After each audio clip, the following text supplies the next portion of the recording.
Abra aí sua Bíblia no Evangelho segundo Mateus, no capítulo 4. Nós vamos de maneira alternada ler do versículo 1 ao 11. Evangelho segundo Mateus, capítulo 4, 1 a 11.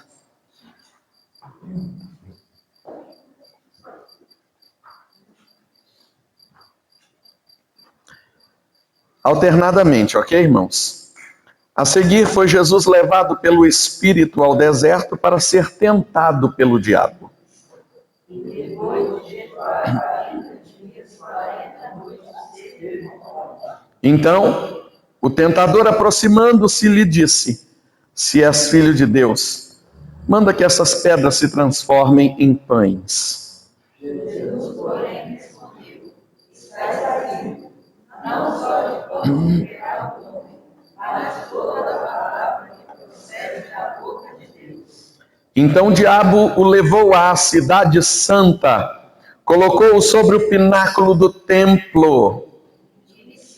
Se és filho de Deus, atira-te da porque está escrito, aos seus anjos ordenará teu respeito e te dará, e eles te susterão nas suas mãos, para não te tropeçares na alguma pedra.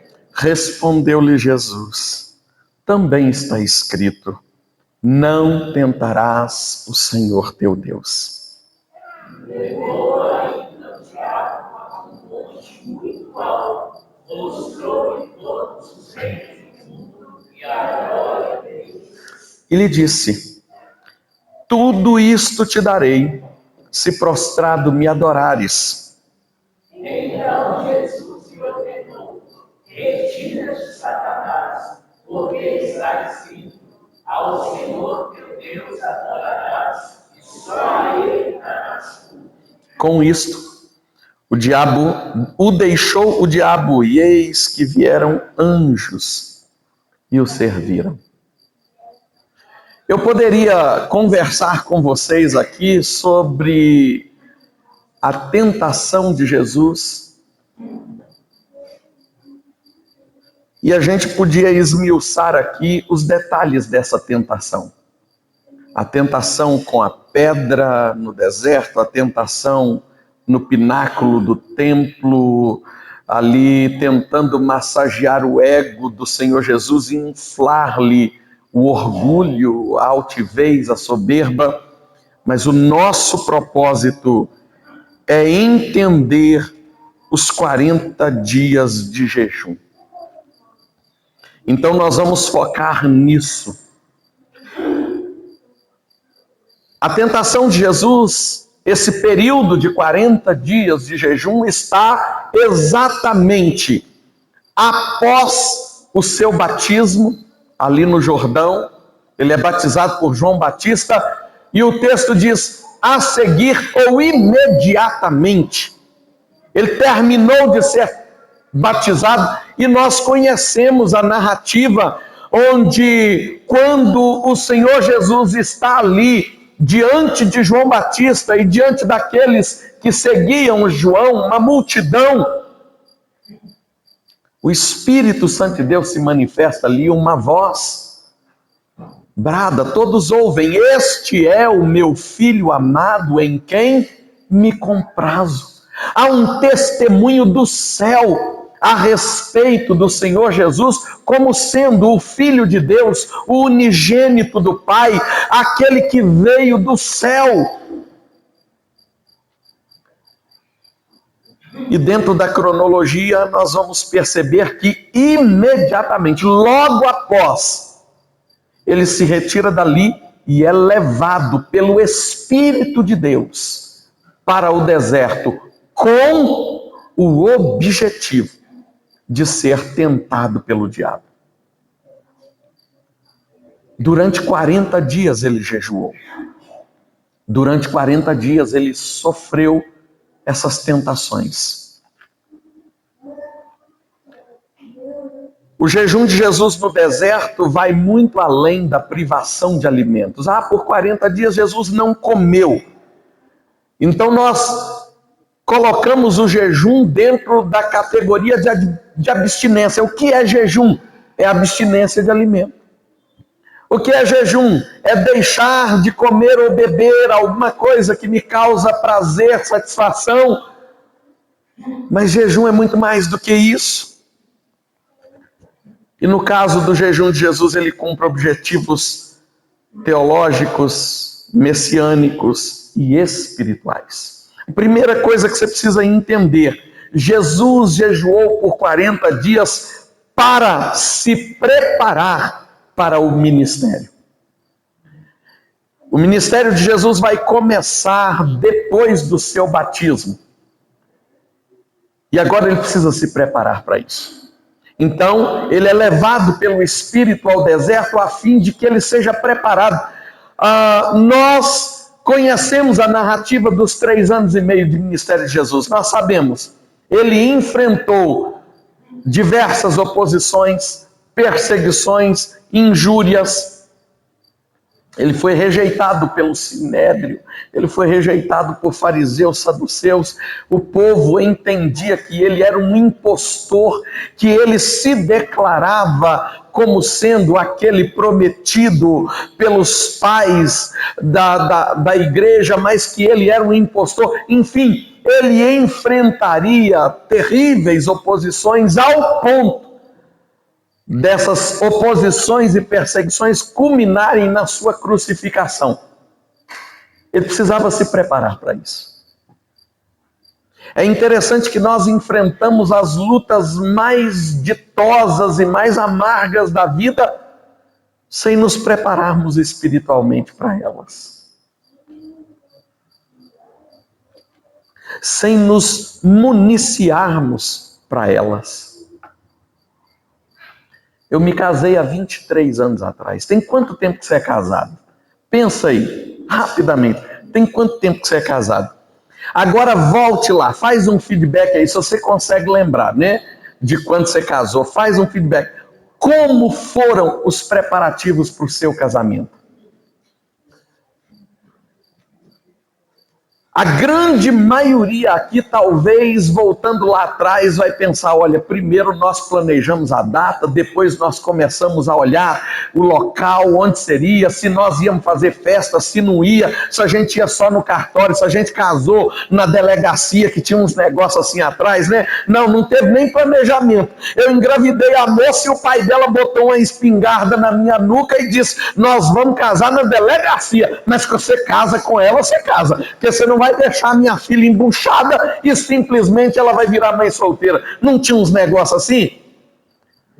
Talvez você fale assim, eu nem planejei casar, eu juntei os panos, fui morando. Uma hora eu me converti, o Espírito Santo de Deus me incomodou, fui lá no cartório e legalizei esse negócio que é para tirar a culpa da minha consciência. Alguns não fazem assim? Até hoje. Tem crente que some da igreja. Some, desaparece. O dia que você consegue uma agenda para visitar o crente, o que aconteceu? Por que você sumiu? Mas é que eu juntei os panos, mas a mulher aqui, aí fica sem graça, né? Eu ficar indo para a igreja, porque eu sei que está errado, né? Não tem planejamento. Sabe como foi o planejamento do meu casamento há 23 anos atrás? Jejum.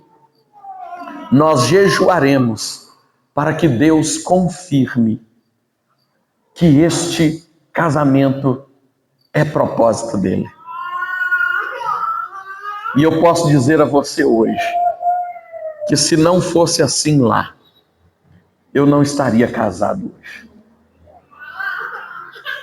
As lutas que nós enfrentamos ao longo dessas mais de 2 décadas foram suficientes para minar a relação, para matar o casamento.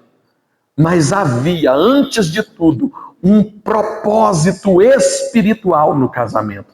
Havia, antes de tudo, uma submissão a Deus, que nos faz, como seres pecadores que somos, nos humilharmos, voltarmos atrás, corrigirmos os erros e aí continuarmos casados. E vou dizer uma coisa. o casamento não apenas permaneceu no papel. O amor sobreviveu às batalhas. Porque quando Deus faz, e faz completo. Talvez você pense assim, eu estou casado, mas não quer dizer que é casado. Eu estou aí, sofrendo, porque por opinião eu não largo. Ou se eu separar, eu vou tomar prejuízo na partilha. Ou se eu separar, como é que vai ficar os meninos? Eu estou preocupado com os filhos. Tem uns que dizem, eu estou casado, mas não é porque eu queria estar casado, e isso não é casamento. Ele é uma bênção de Deus quando ele está debaixo do propósito de Deus. É por isso que muitos fracassam. Porque começaram errado, continuam errado e vão até o final errado. O Senhor Jesus ia começar um ministério ardoroso, difícil.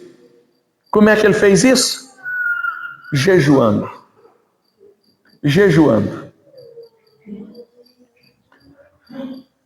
Em 2007 eu fui mandado de Valadares para a cidade de Virgolândia para iniciar o trabalho naquele campo ali como evangelista.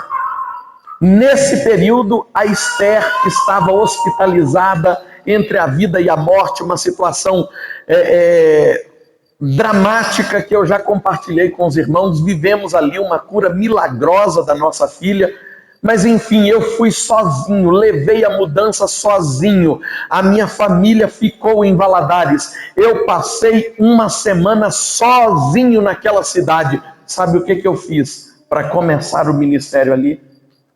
Eu jejuei. Eu gastei o meu tempo orando e jejuando. Fiquei apenas 3 anos em Virgolândia. Nesses 3 anos, até ameaça de morte eu sofri por 2 ou 3 vezes. Na verdade, eu sofri 3 ameaças bem pontuais. O padre da cidade me ameaçou. O sargento da cidade me ameaçou.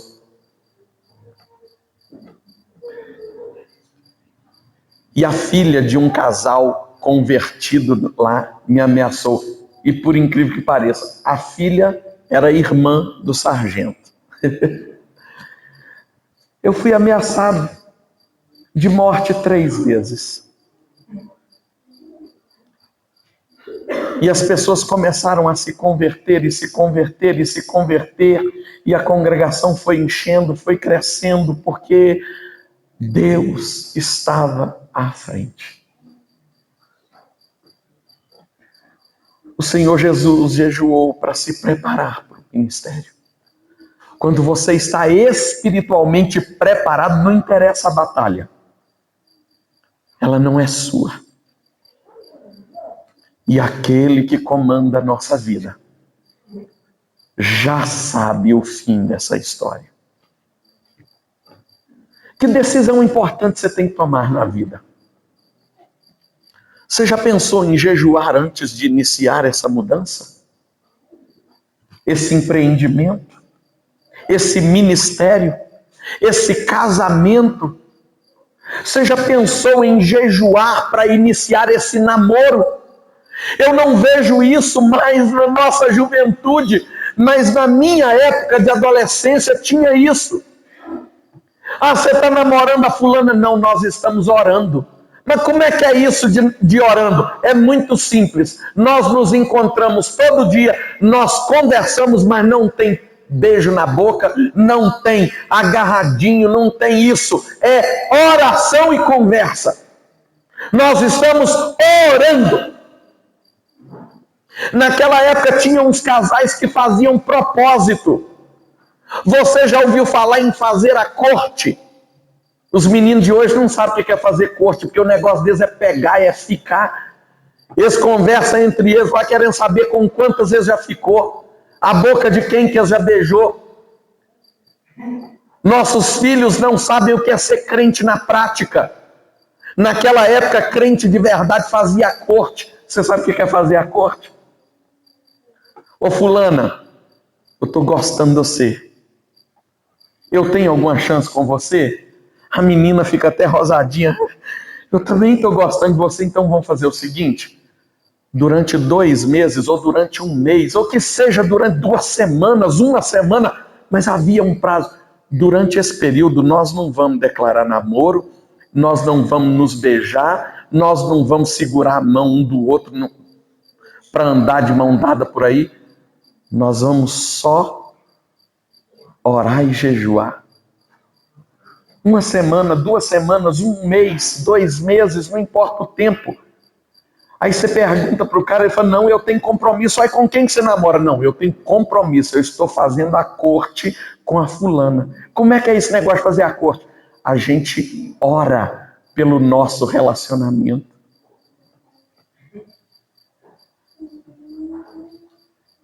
Deixa eu te contar uma coisa. Eu não conheço nenhum casal que depois de fazer um tempo de jejum e oração tenha terminado o namoro, o noivado ou o casamento. Ao passo que meninos e meninas que decidiram jejuar e orar antes do primeiro namoro se casaram com o primeiro namorado e estão firmes até hoje. Você entendeu como é grande a influência do jejum e da oração em decisões que a gente toma todo dia sem consultar a Deus? O Senhor Jesus se consagrou antes de começar um ministério que não fracassaria. Um casamento que começa debaixo de oração e jejum não fracassa. Uma empresa que é erguida debaixo de jejum e oração não vai à falência. Não, eu quero iniciar um empreendimento, mas eu vou fazer 15 dias de jejum e oração, 1 mês de jejum e oração, ou importa lá qual seja o tempo que você decidiu, a sua quarentena é você e Deus. Mas eu vou fazer, para que o Senhor confirme se é isso mesmo que Ele quer.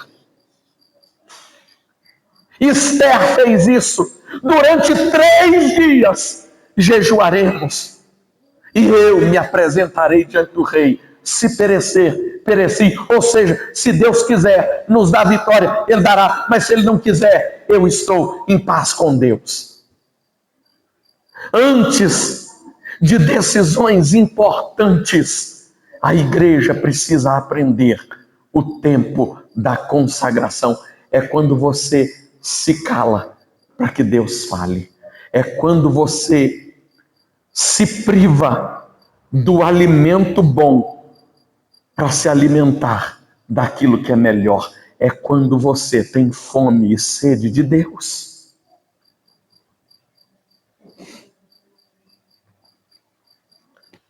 Primeira coisa que eu quero compartilhar e deixo aí com você: consagre-se ao Senhor antes das decisões mais importantes da sua vida.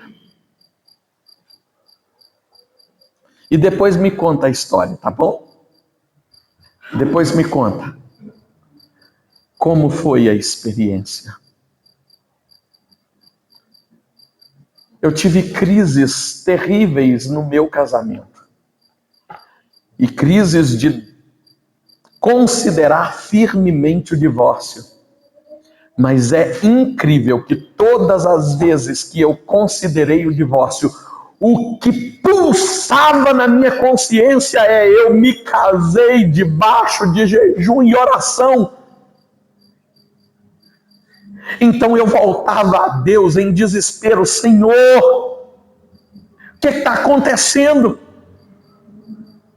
Se for preciso, me quebra. mas que o nome do Senhor seja glorificado.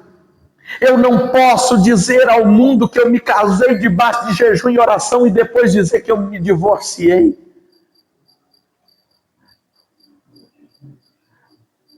Propósito muda histórias. Não tome decisões sem que esteja antes plenamente consagrado ao Senhor. A segunda coisa que esse texto vai nos ensinar é que Jesus jejuou por 40 dias para validar a sua identidade. E aqui nós não estamos falando de ser ele o Deus encarnado. Paulo vai descrevê-lo como o segundo Adão. E essa descrição, ela se repete. Ela se respalda em toda a Escritura, desde Gênesis. Como por um só homem veio o pecado, e com o pecado a morte. Também por um só homem nós temos a vida eterna. Ele é o segundo Adão. E para validar essa identidade, onde o primeiro Adão fracassou, Jesus vai triunfar. O primeiro Adão caiu pela comida. O segundo Adão triunfou pela abstinência da comida, pela consagração em jejum. O primeiro Adão foi tentado e comeu. O segundo Adão foi tentado pela mesma e astuta serpente, mas não transformou pedras em pães. Ele valida ali a sua identidade. Ele mostra para nós que ele é o redentor dos caídos, dos perdidos. E a partir dele também temos a nossa identidade confirmada. Porque nós nascemos como filho do primeiro Adão. Mas nós nascemos de novo pelo segundo Adão. Em Cristo Jesus, nós temos novo nascimento, nova vida, vida eterna, vida em abundância. Então essa identidade é validada nesse jejum.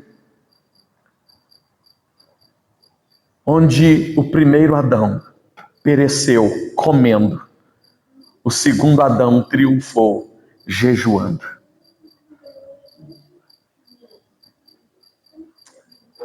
Mas nessa validação de identidade nós podemos observar também que Jesus jejuou para nos mostrar sua completa e absoluta submissão ao Pai. Por que o primeiro Adão caiu? Porque ele ouviu os conselhos de quem?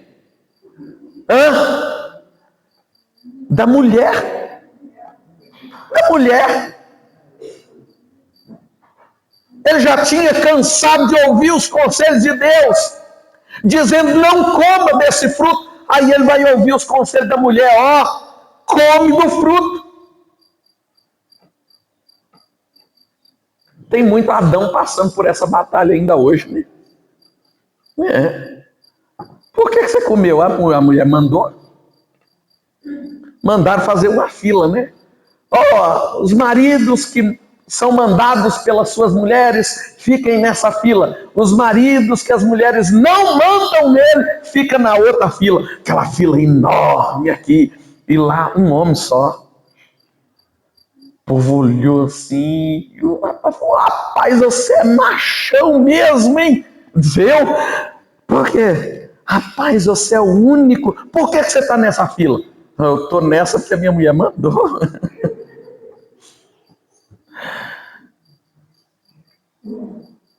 A voz de Deus. Submissão a Deus. Deixa eu te dizer uma coisa. Casamento é uma bênção ou não é? Quem é casado aí diz um amém bem forte. É bênção de Deus, sim. Mas deixa eu te dizer uma coisa. Se o seu cônjuge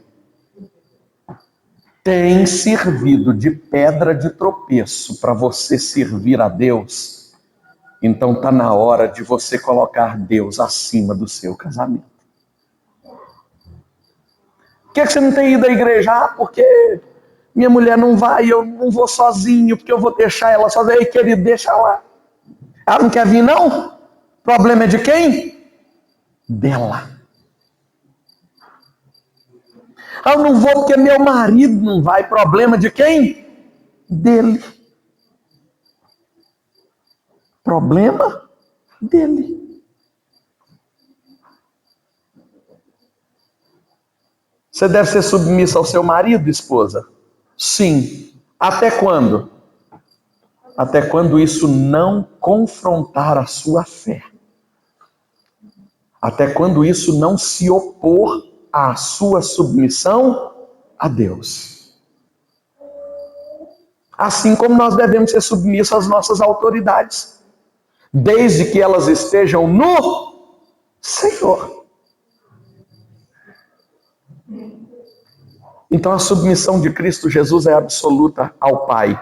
E Ele nos dá essa lição de vida para a gente caminhar. Por que Ele jejuou? Para declarar a sua total submissão a Deus. Aí a mulher diz assim: amor, eu não quero mais morar aqui nessa casa. Nós vamos comprar uma casa lá no Planalto, porque eu acho tão bonito quando você senta na varanda lá no Planalto e vê a cidade inteira. Aí o marido: eu morar no morro, não sou cabrito. Né? Aí começa aquela confusão: não vou pro morro, ah, mas eu quero ir pro morro, não vou pro morro, eu quero ir pro morro. E aí começa uma briga que causa uma divisão. Agora imagina a situação contrária. O marido diz: olha, meu amor, eu vou ser sincero para você, eu não gosto da ideia de morar no morro. Fica tudo mais difícil, tanto para o ir e vir. Mas como é a sua vontade, vamos fazer o seguinte: eu vou jejuar por uma semana e orar, e eu gostaria que você fizesse comigo. Mas ainda que você não faça, eu farei. E no final de uma semana, aquilo que o Senhor confirmar em meu coração será também aquilo que Ele confirmará no seu. Mudou ou não mudou? Submissão a quem nessa história? Ah, não vou porque a mulher mandou, eu vou porque nós oramos e Deus nos direcionou. É isso que Jesus está ensinando. O jejum é submissão, é esvaziamento de si, é humilhação diante do único que é digno de ser exaltado. Isso é jejum. É o modelo de Cristo para mim e para você.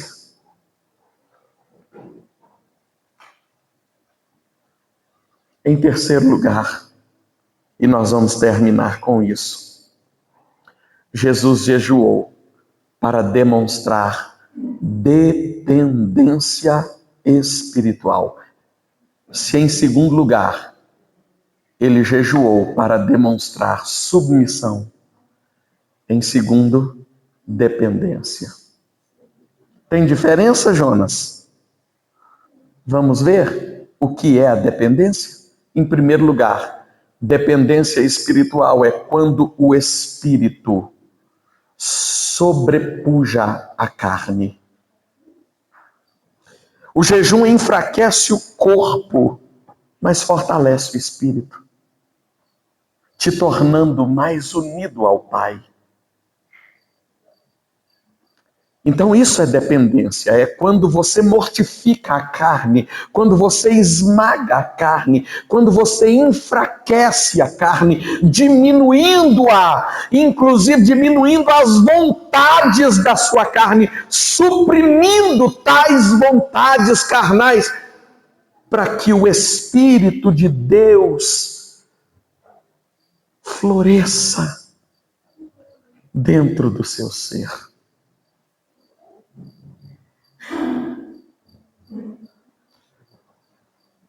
Jesus jejuou para que aquele homem de carne e osso, 100% humano que ele era, fosse enfraquecido no ministério, a fim de que o Espírito de Deus prevalecesse em todas as suas palavras e ações.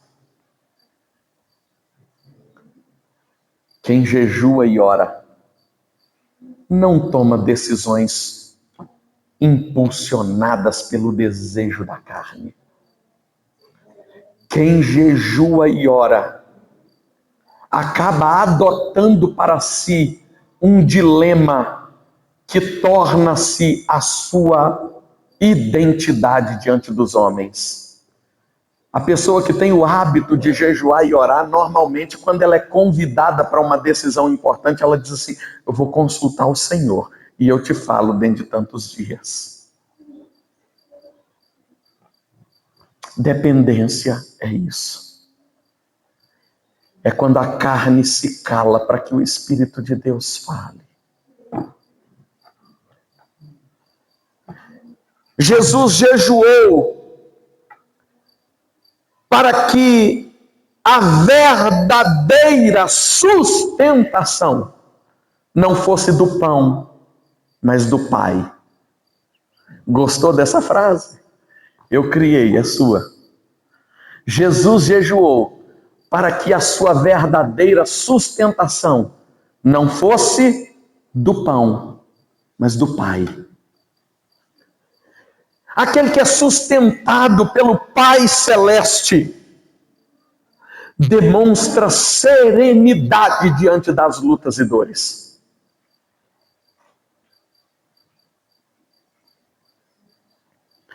Você deve conhecer vários testemunhos de pessoas que passaram pelo vale da sombra da morte.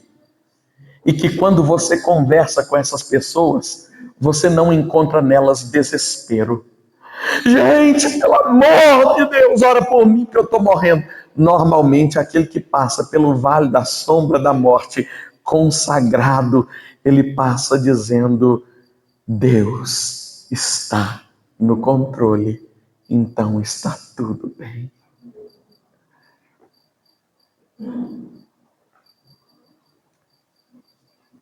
Sustento que vem do Pai, não do pão. O sustento do pão não fortalece a alma. O sustento do Pai nos torna imbatíveis nas batalhas. O sustento do pão dura por um pouco de tempo. Eu tomei café às 8h30 da manhã hoje. Eu acordei, era 8 da madrugada. Acordei muito cedo. 8h30, eu estava tomando café com a minha esposa. 11h30, eu estava rodeando o fogão e perguntando para ela assim: vai demorar? Ela olhou para mim: mas que fome é essa? Eu falei: eu não tenho mais nada para café da manhã aqui não. Estou pronto para o almoço. Irmãos, eu almoço 11h30. E o dia que eu não almoço 11h30, eu fico naquela fissura. Eu gosto de almoçar cedo, então eu fico ali rodeando o fogão. Se eu estou cozinhando, 11h20 o almoço está pronto. 10 horas eu já estou no fogão, já estou preparando as coisas. Eu sei a hora da minha fome. Mas a Luciléia sempre gosta de extrapolar um pouquinho, ela sempre atrasa um pouquinho, e ela estava na cozinha hoje, e eu estou em volta dela, e aí, vai terminar? Vai terminar? E ela estava meio enrolada nas coisas, aí demorou um pouquinho, eu já peguei o prato, coloquei uma colherinha de arroz ali, estou comendo arroz puro, enquanto termina o almoço, em volta dela ali, porque o pão que eu havia comido no café da manhã já não estava mais, eu já não tinha mais o sustento dele, porque o pão que perece se vai rapidamente. Mas quando você é sustentado pelo Pai, a história é outra. Nas decisões mais importantes do povo, nas Escrituras, havia um jejum antes. Havia um tempo de consagração antes. Havia um tempo de busca desse poder espiritual antes. Havia um tempo de humilhação para demonstrar e praticar a dependência total de Deus.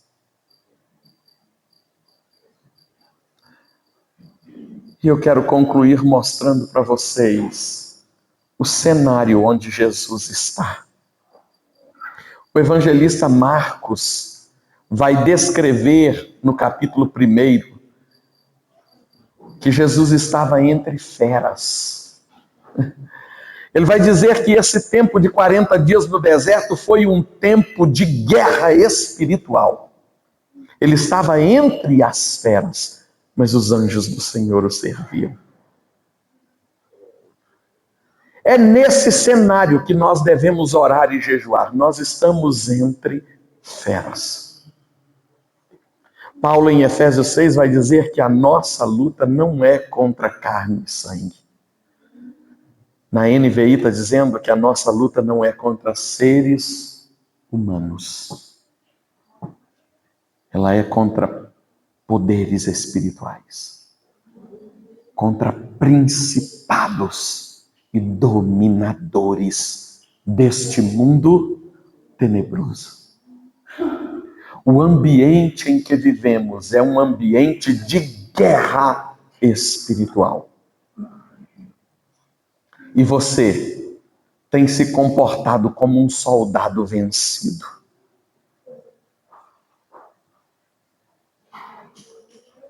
Um soldado vencido. E o inimigo que nos vence parece tão medíocre e você o coloca imenso, né? Não há mais santificação para o casamento, não é verdade? Jejum, oração, de jeito nenhum. É sexo no namoro.